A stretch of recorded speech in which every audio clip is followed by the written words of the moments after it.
Hello and welcome to Mindful Money. I'm John Lappin and today we're talking about the big workplace pension reforms at round about their 1-year anniversary.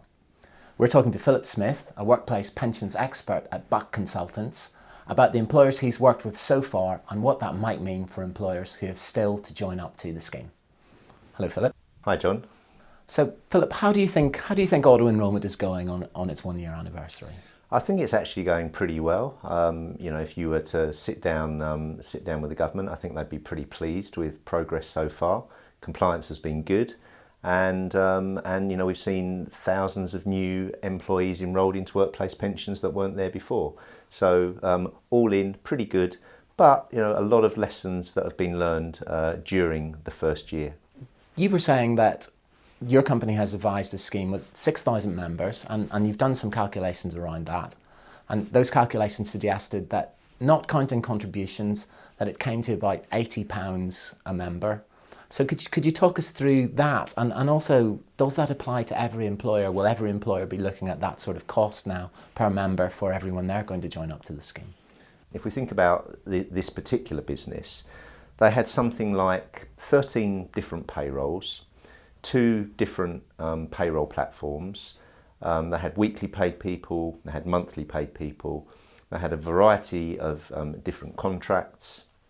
And so it was a really complicated situation, overlaid with some very complicated legislation that they need to comply with.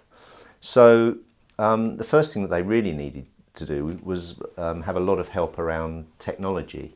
And one of the largest parts of the budget was in fact for some technology that sits in between their payroll providers who couldn't really help them and the pension administration system, because they had to assess their 6,000 employees to see who would be eligible to be auto-enrolled.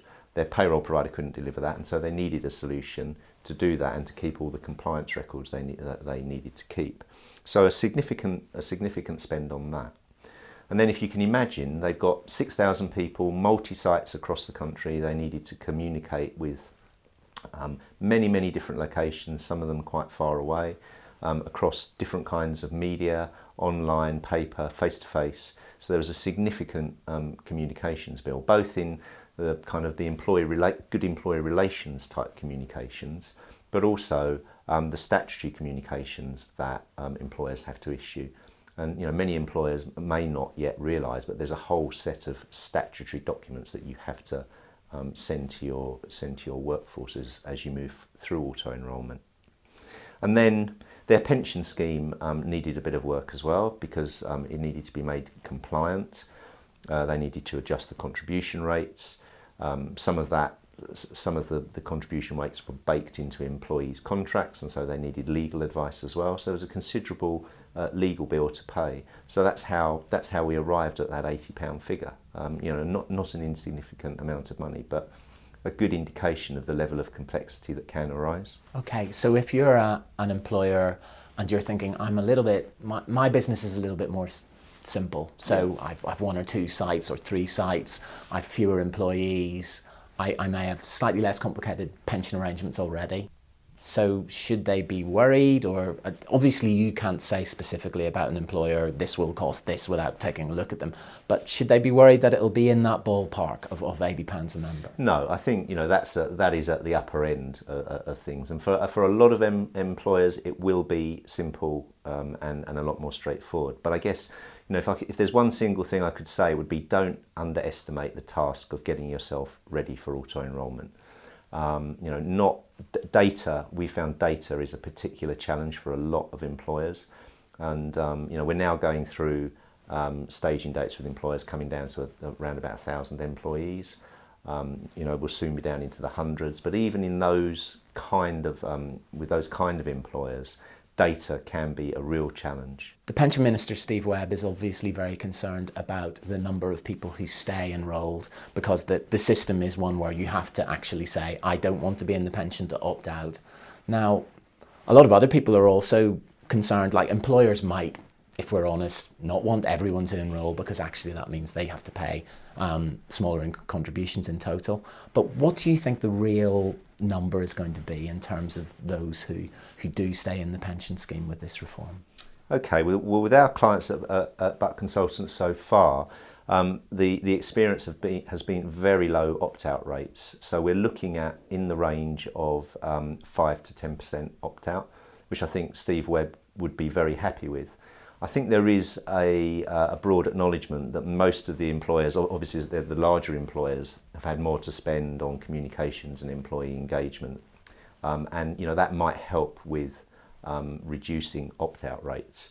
But it's a good point, it's a double-edged sword. A low opt-out rate does equate to more pension expense for the employer. So that is one of the kind of conundrums that you have to wrestle with. What are you telling medium-sized employers now in terms of what they should be doing if their staging date is imminent? Okay, well, if their staging date is imminent and they haven't done anything about it at the moment, they really need to get a move on quite quickly. We were meeting with Nest last week, for example, and they've got particular experience of employers turning up, knocking at their door saying, help, I'm staging next week, what do I do? That is far, far too late. You need really to be on the safe side, a good 6 months preparation. We've been working with our larger clients on a year's preparation, but if your situation is a bit simpler, good 6 months preparation. So don't delay, don't put it off, thinking it's going to go away. You really do need to plan thoroughly for it. So you mentioned Nest. Now, Nest have said in the last few weeks that they think a lot of employers will seek advice of some description. But consultants have said they think that employers need to seek advice as well. Yes. What would you say if I were to play devil's advocate and say a smaller employer might say, I can manage this because I can manage my own payroll. I've already managed all sorts of other regulations and things like that. Yeah.